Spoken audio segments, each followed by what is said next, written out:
Durante décadas, El Salvador foi um país onde o medo andava à frente das pessoas. Onde sair de casa, andar de ônibus ou simplesmente usar uma camisa da cor errada podia ser uma sentença de morte.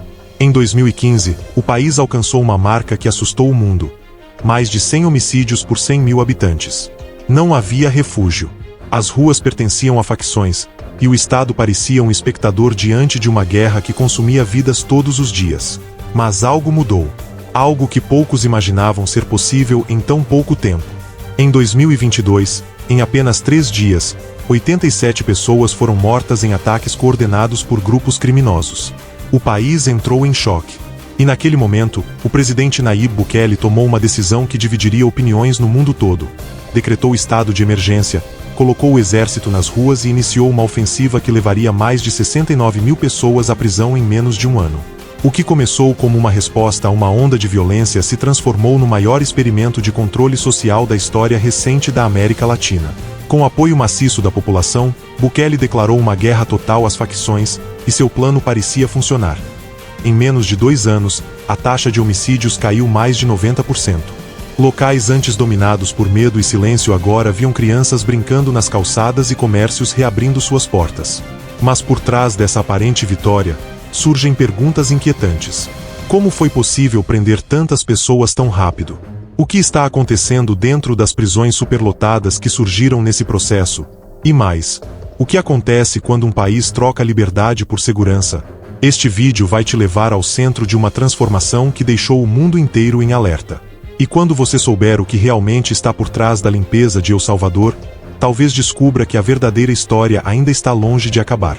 Para entender por que El Salvador chegou ao ponto de trancar 1% da sua população atrás das grades, é preciso voltar algumas décadas. Antes dos números impressionantes, antes das prisões lotadas e dos soldados nas ruas, havia uma ferida aberta que nunca cicatrizou. A Guerra Civil Salvadorenha. Ela começou em 1979 e durou 12 anos. De um lado, o governo, apoiado pelos Estados Unidos. Do outro, grupos rebeldes armados, lutando contra décadas de desigualdade e repressão. Quando finalmente terminou, em 1992, o saldo era brutal. Mais de 75 mil mortos, uma economia destruída e 1 milhão de salvadorenhos forçados a fugir do país. Muitos foram parar nas ruas de Los Angeles, uma cidade que, na época, já enfrentava sua própria epidemia de gangues. Foi ali, entre becos e esquinas de bairros abandonados, que jovens salvadorenhos formaram grupos para se proteger. A intenção era sobreviver, mas o que começou como defesa logo se transformou em algo maior. Nasciam ali os 2 nomes que, anos depois, se tornariam temidos no mundo inteiro: MS-13 e Barrio 18. Essas gangues, moldadas na violência das ruas americanas e nas celas superlotadas da Califórnia, foram construídas por jovens sem opções. Em pouco tempo, seus membros já dominavam rotas, bairros e até prisões. E quando começaram a ser deportados para El Salvador, trouxeram consigo códigos, tatuagens e uma mentalidade de guerra. Mas El Salvador não estava preparado. O Estado, ainda se reconstruindo da guerra, não tinha estrutura para conter uma ameaça tão organizada. As prisões viraram escolas do crime. Os bairros mais pobres, centros de recrutamento. E cada novo deportado parecia multiplicar a influência das facções. O medo deixou de ser um sentimento e virou parte do cotidiano. Em pouco tempo, qualquer adolescente com uma tatuagem ou um jeito suspeito era visto com desconfiança. Negócios pequenos eram obrigados a pagar taxas semanais apenas para continuar funcionando. Ônibus, escolas, até igrejas passaram a operar sob autorização informal dos líderes das gangues. Quem não obedecia, desaparecia. E enquanto a população implorava por paz, o país seguia mergulhado num ciclo que parecia não ter fim. A esperança era algo raro. E em muitos lares, a única certeza era que o próximo dia poderia ser o último. Mas havia quem acreditasse que ainda dava tempo de virar essa história. E essa virada começaria onde ninguém esperava. No centro do poder. No início, as gangues eram apenas ruídos de fundo. Sussurros de um problema distante, que parecia restrito às zonas esquecidas pelo poder público. Mas, silenciosamente, esses grupos foram se infiltrando em todos os espaços onde o Estado era ausente. E quando a maioria percebeu, o medo já havia se tornado a língua oficial das ruas. Durante os anos 2000, El Salvador virou um território dividido. De um lado, a MS-13 controlando o leste. Do outro, a Barrio 18, dominando o oeste. As fronteiras entre os bairros passaram a ser linhas invisíveis. Cruzar uma rua errada podia custar a vida. Crianças aprendiam desde cedo quais caminhos evitar, quais cores não usar, e como abaixar a cabeça para não chamar atenção. As facções deixaram de ser apenas grupos de rua e viraram organizações com estruturas próprias, regras rígidas e uma lógica de comando que funcionava até de dentro das prisões. E se engana quem pensa que a violência era restrita a confrontos entre rivais. Comerciantes, motoristas de ônibus, professores, até donas de casa. Todos eram alvos fáceis da extorsão generalizada. O nome disso? Renda. Um tipo de cobrança imposta pelos grupos a qualquer um que quisesse simplesmente viver. A resposta do governo veio com força bruta. Chamaram de mano dura, punho de ferro. Milhares de jovens foram presos com base em aparência, tatuagens ou meras suspeitas. Parecia uma vitória. Mas na prática, as prisões se tornaram fortalezas inimigas. Lá dentro, líderes ganhavam tempo, poder e novos soldados. O que era para ser punição virou centro de comando. Os celulares entravam escondidos, mas os comandos saíam em alto e bom som. Em 2012, o governo tentou o impensável: negociar com os líderes das gangues. Uma trégua informal reduziu as mortes, e por um breve momento, El Salvador respirou. Mas foi apenas a pausa antes do próximo colapso. Em 2015, o número de homicídios bateu recordes históricos. Era oficial, a trégua fracassou. O país estava sufocado, e algo drástico precisava acontecer. Urgente. Foi nesse ponto que muitos perceberam: a próxima etapa não seria uma resposta política. Seria uma revolução no controle. E ela viria de um homem que não aceitava jogar com as regras antigas. Em um país marcado por guerras, pobreza e medo, nasceu um garoto cercado de conforto e privilégios. Nayib Bukele, filho de um empresário palestino influente e de uma mãe católica do interior, cresceu longe das vielas manchadas de sangue. Mas os muros da mansão não foram suficientes para abafar os gritos que vinham das ruas. Ele cresceu ouvindo histórias de desaparecimentos, chacinas e extorsões, e entendeu, desde cedo, que o problema era muito maior do que qualquer herança. Na juventude, tentou o caminho tradicional. Entrou na universidade para estudar direito. Mas abandonou o curso. O verdadeiro aprendizado, ele dizia, estava nas ruas. Ao lado do pai, mergulhou no universo da comunicação e da publicidade. E ali desenvolveu sua arma mais poderosa: a capacidade de falar com as massas como se estivesse olhando nos olhos de cada um. Em 2012, aos 30 anos, foi eleito prefeito de uma pequena cidade. Usou o próprio salário para bancar bolsas de estudo, investir em centros comunitários e recuperar a autoestima de bairros esquecidos. Foi uma gestão silenciosa, mas revolucionária. Ele entendia uma verdade que os políticos tradicionais ignoravam: quando você oferece dignidade, as gangues perdem poder. 3 anos depois, assumiu a prefeitura da capital, San Salvador, o verdadeiro campo de batalha. Ali, Bukele iniciou uma guerra não declarada contra a corrupção, cortando laços com velhos aliados e enfrentando os poderosos de frente. Jogou luz onde só havia escuridão. E pagou o preço. Em 2017, foi expulso do próprio partido por insubordinação. Mas em vez de recuar, criou seu próprio movimento político. E usou as redes sociais para falar diretamente com o povo. Em 2019, sem a bênção da velha guarda, venceu as eleições presidenciais com mais de 50% dos votos. Era o recado claro de um povo cansado. Um povo que, por décadas, enterrou filhos, pais e vizinhos sem ver justiça. Bukele não prometia apenas segurança. Prometia virar a mesa. E quando assumiu o cargo, deixou claro: ou mudamos tudo, ou continuamos morrendo um por um. A partir dali, El Salvador deixaria de ser notícia por suas tragédias, e passaria a ser um experimento vivo de autoridade absoluta. A madrugada de 27 de março de 2022 foi diferente de todas as outras. Nos 3 dias anteriores, 87 pessoas foram assassinadas em ataques coordenados por facções, em diferentes cidades de El Salvador. Os crimes não pareciam aleatórios, era um recado direto ao governo. E Bukele entendeu o tom da mensagem. Mas em vez de recuar, ele respondeu com algo que o país jamais tinha visto. Naquela mesma manhã, foi ao Congresso e exigiu poderes excepcionais. E em poucas horas, o estado de emergência foi aprovado. A Constituição foi suspensa em partes. Prisões podiam ser feitas sem mandado. O direito a um advogado deixava de ser garantido. Suspeitos podiam ficar detidos por até 15 dias sem qualquer acusação formal. No dia seguinte, milhares de soldados e policiais tomaram os bairros periféricos, armados, com listas de suspeitos e ordens claras: localizar, prender e neutralizar. Bastava ter uma tatuagem, parecer nervoso ou simplesmente estar no lugar errado.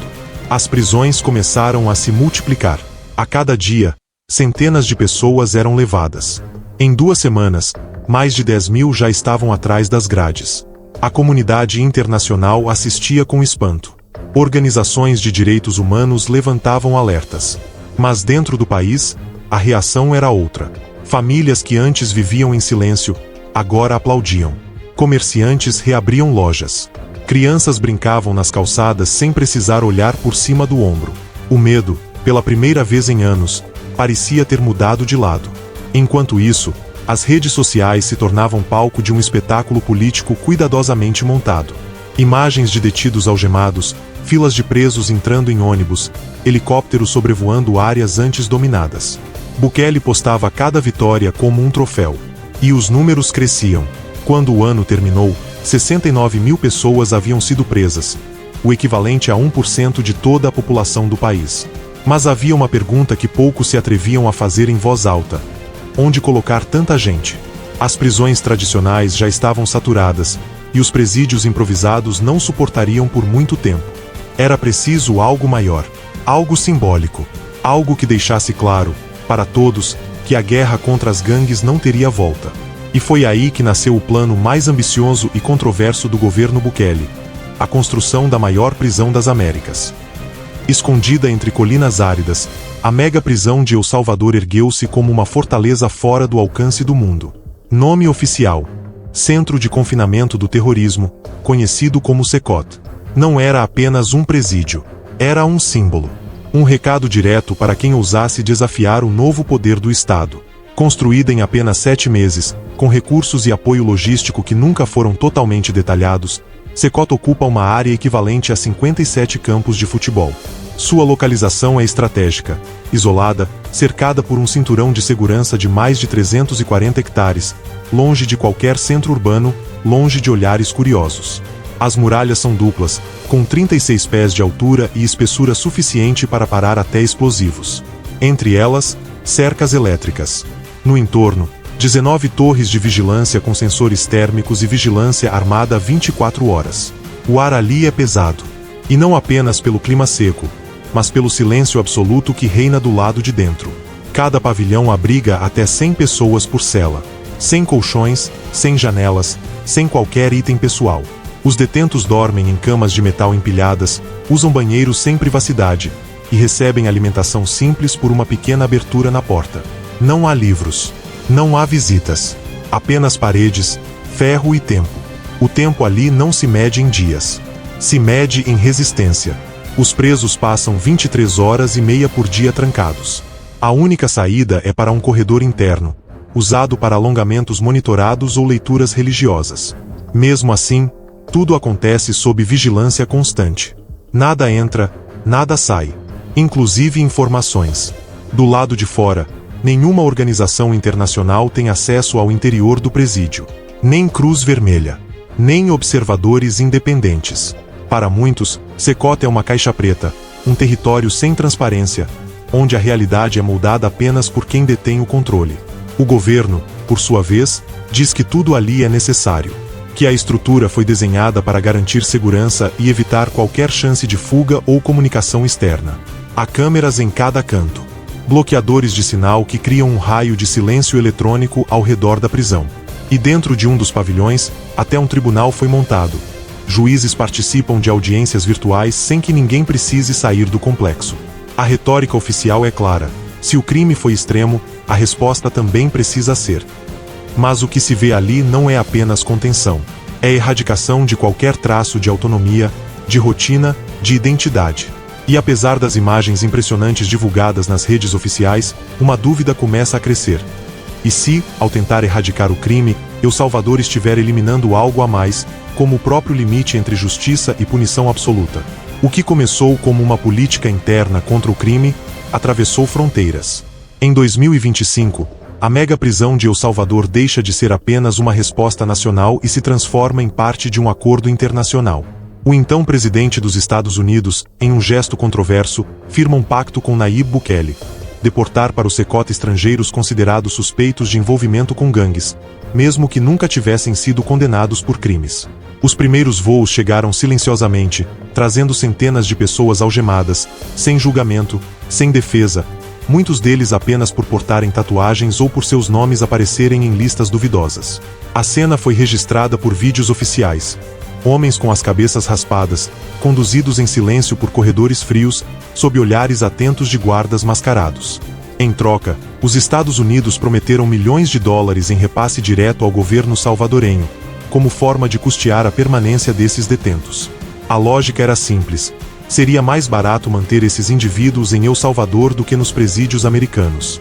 Mas o custo moral, esse ninguém parecia estar disposto a calcular. A medida acendeu alertas em todo o mundo.